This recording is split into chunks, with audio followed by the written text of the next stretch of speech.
It's the all new 93.7 The Beat, H-Town's real hip-hop home of the Breakfast Club. This is Beatin Down Your Block. I'm DJ Shante. I got a special guest in the building.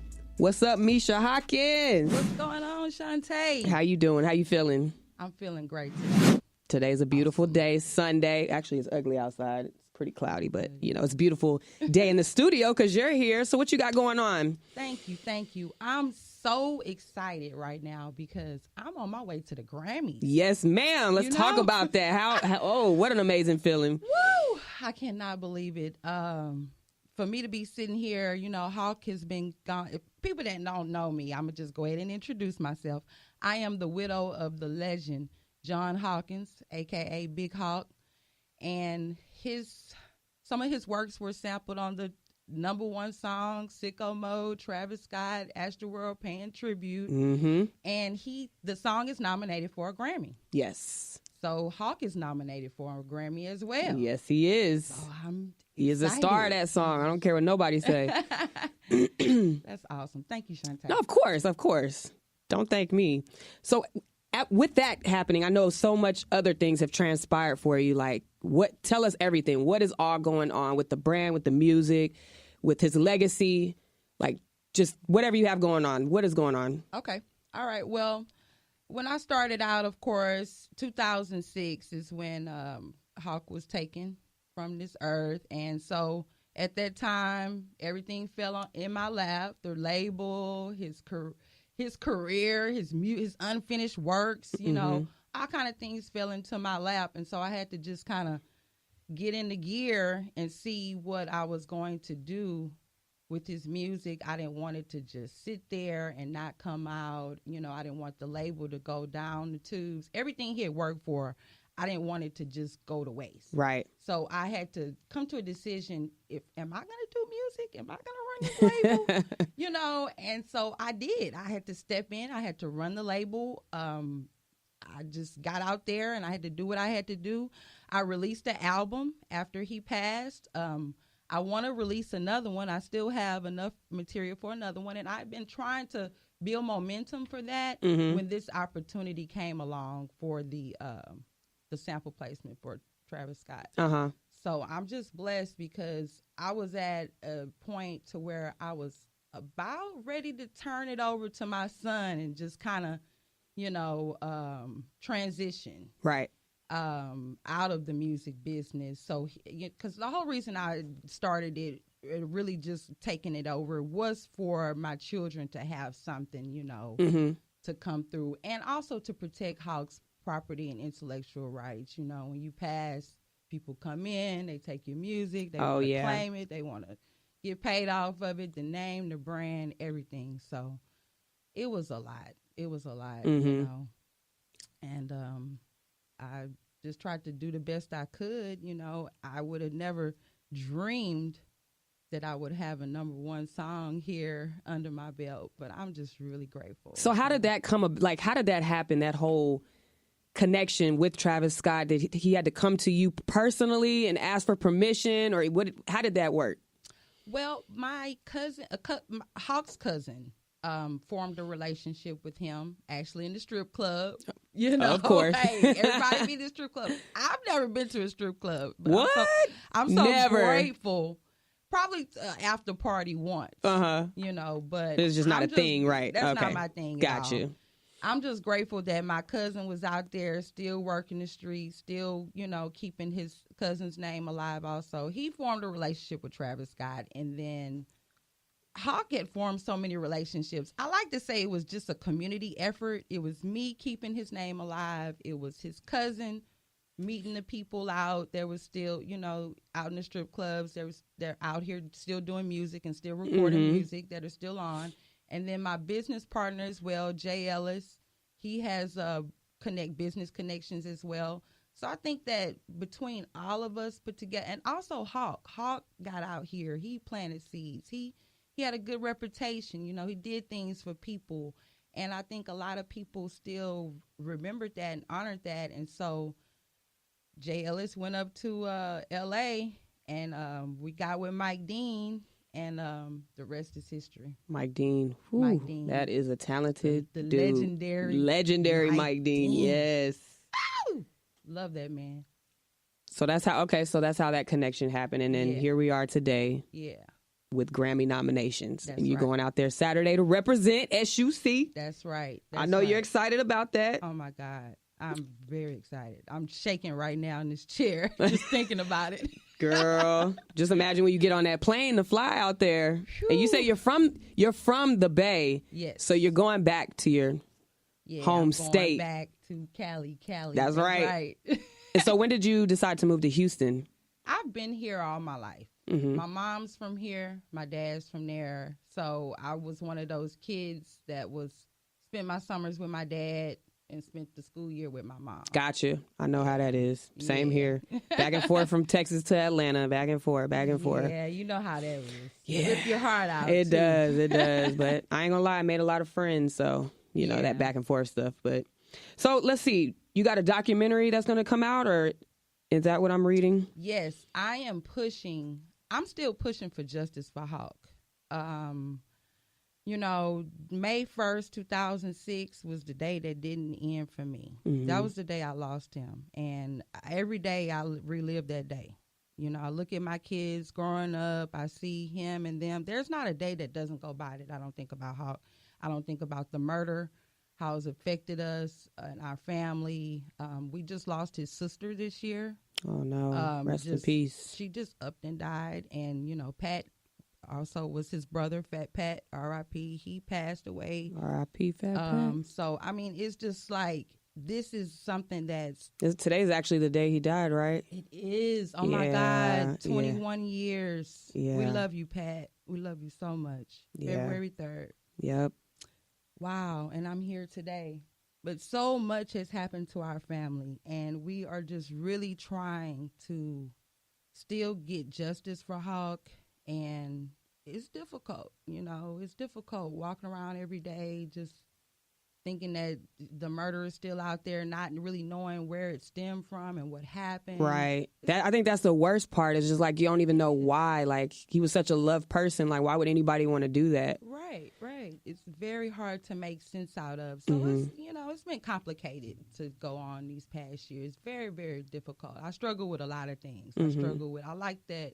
I'm glad that a lot of the things are coming about mental health and everything, because I struggle with that. Ever since he died, I didn't have those problems before, of course, but when the murder takes place in your family, you know, it kind of comes in and it's like a disease, you know. You really have to work at it to get it out of there, and that, you know, it's affected us. That's all I can say, mentally, physically, you know, the whole family. So we're just. But I'm sure you guys are surrounded by love, and you have people supporting you and there for you. I'm pretty sure everybody. So that kind of helps you as well. Yes, it does. Thank God for our family. Yeah. Family and friends and everybody that loves. So with the biopic or the documentary, when is that supposed to come about? I'm sorry, I got away from that. No, it's fine. It's fine. No. About the murder, it just takes over. Yeah, no. Jesus. Talk about it. But that's what we're here for. I have been watching a lot of the crime shows and just different things and trying to get answers and trying to find different things that I can do to find answers. And there's something that came up where some students actually did a documentary about this other young lady that was killed. It was in another state. And the police actually, once they released that, it was like, who killed Jane Doe? And so once they released that documentary, it did get a lot of attention from the police and different cold case investigators from all over the world. And they came in and they solved that case. Just by shooting that? Just from that one documentary. Wow. So I'm not from doing their job, but from shooting a documentary. You know, and then you know that's how stuff happens.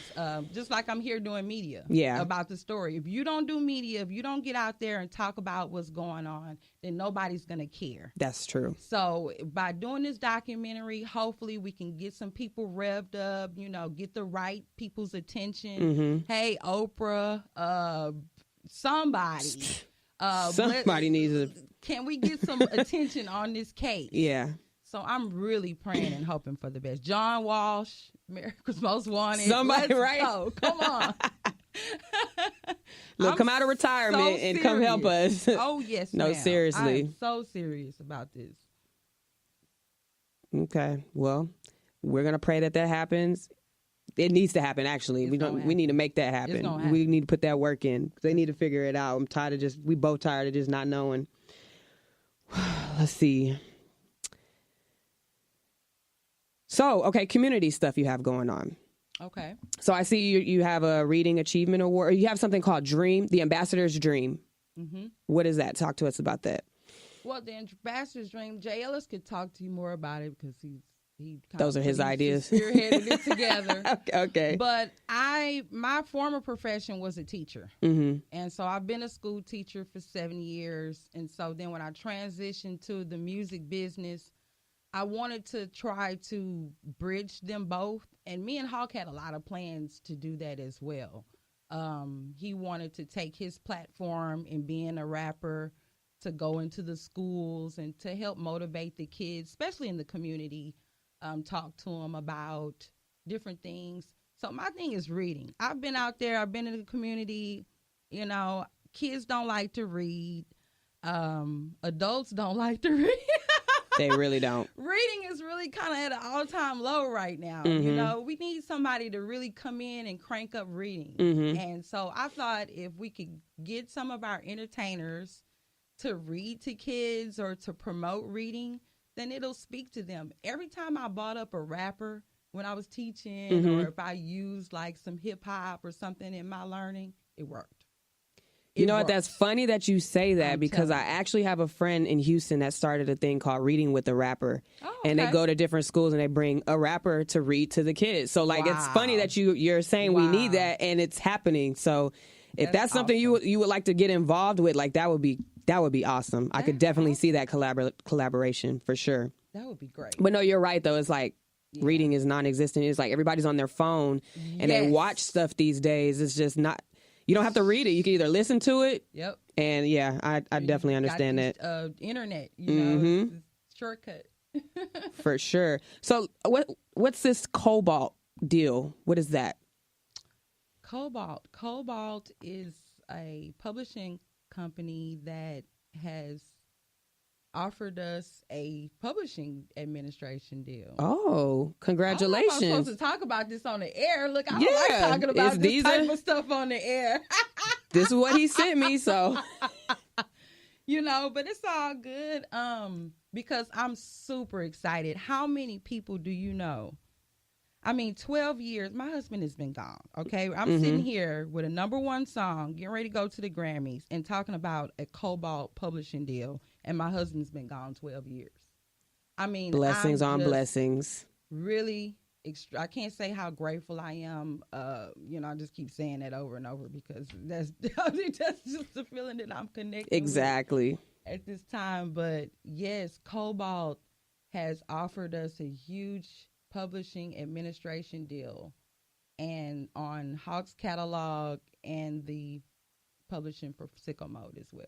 Wow, congratulations on that. Yeah, thank you. No problem. Well, I got a drip for sale. Hey. I know that's right. Just a little baby drip. Just a little baby. No, it's big drip. Ain't no baby drip. That's big drip. All right. Well, I mean, anything else you want to share with us that you're excited about? I mean, I just can't wait to see you on the way to the Grammys. Like, I'm gonna be on Instagram watching you post faithfully on Instagram? I do. Good. I'm gonna be watching. I try to keep up, you know, because I got a lot of hats I'm wearing. I'm mom. You know, shout out to my 2 boys, Karan and Taj. Those are my hearts. How old are they? They are 17 and 13. Okay. So I have a senior in high school and a senior in 8th grade and middle school. So I'm really busy. That's my main job is mom. Everything else is second to the boys, you know, because that was me and Hawk's pride and joy. So, you know, just handling everything with them. Between the music, I am putting together a greatest hits. You know, I know a lot of people are not from this generation. They don't remember who Hawk is. They don't know, you know, the things that he's done and stuff like that. So I want to go back, put together a greatest hits. He actually put together a greatest hits before he passed away because he was really working on the last album of his career. He was transitioning, Really? getting ready to get into business management. He had groups. Grid Boys is one of his groups, you know, and things that he was getting ready to start promoting because he had been in the game for 10, 20 years. It was time for him to transition on. Right. You know, so he had his corporation, he had everything rolling, full head of steam, learning the business. He was ready to roll. Mm-hmm. And at the time of his death, Swang had just came out. So you see all of the success Trey has had, you know, off of just that one song and everything. And it's so unfortunate to me that Hawk wasn't able to have that success. Right. Or he's not on the same pedestal with Trey. Right. Or whatever, you know, because he was killed. Right. It's not here. You know, and it's just very disheartening. A lot of things that happen, I can't even go there. They're too painful, the memories, you know, going back. But I'm just happy I just want to represent him. And I'm happy for whatever opportunity he has at this point, you know. Okay.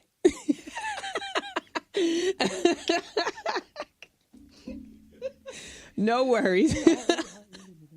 Yeah. No, you're good.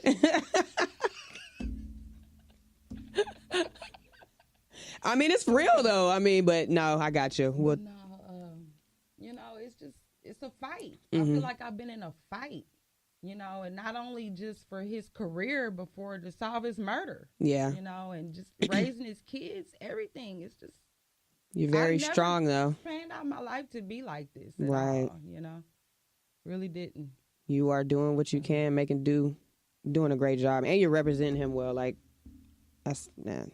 Thank you, Shante. You're welcome. I took it seriously, man. I traveled to New York and, you know, spoke to the DJs. I did all the conferences. When he died, I was everywhere. I did all the conferences. I did all of the DJ conventions. You know, I tried to do everything to learn the business that I possibly could because I didn't feel like it was fair or that the guys were just going to accept me in. I wanted to actually do the work. Right. You know, so I got out there and did it. You know, I learned it, you know. And so I'm fortunate to say today that I'm in a position now where I am really, really excited about going back, helping some of the artists that don't know how to register their publishing. So management, would you do that?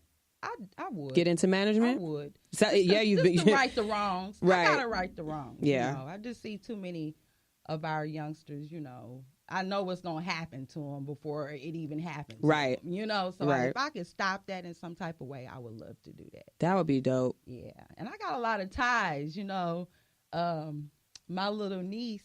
Look, I'm gonna say that. Try to edit that out. Too. But yeah, OMB. But Bloodbath? Yeah. That's your niece? Well, I changed those diapers. Yeah, pretty much.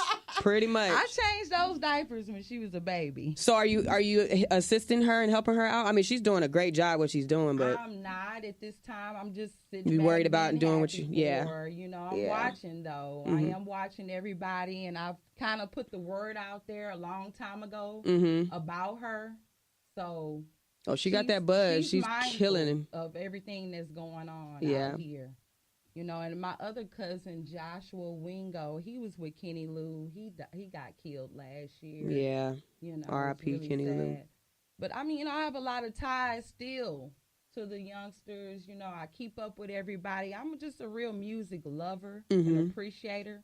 I've been around music all my life. I was raised in music. I've been around musicians.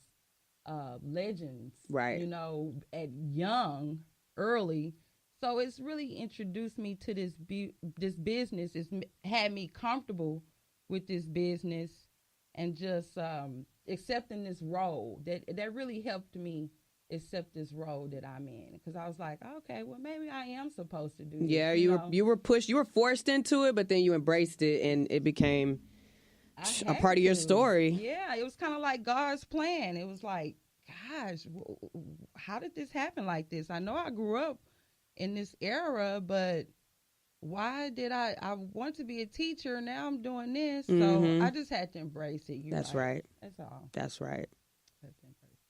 Okay. Well, artist management in the future, that would be amazing to do. Yay.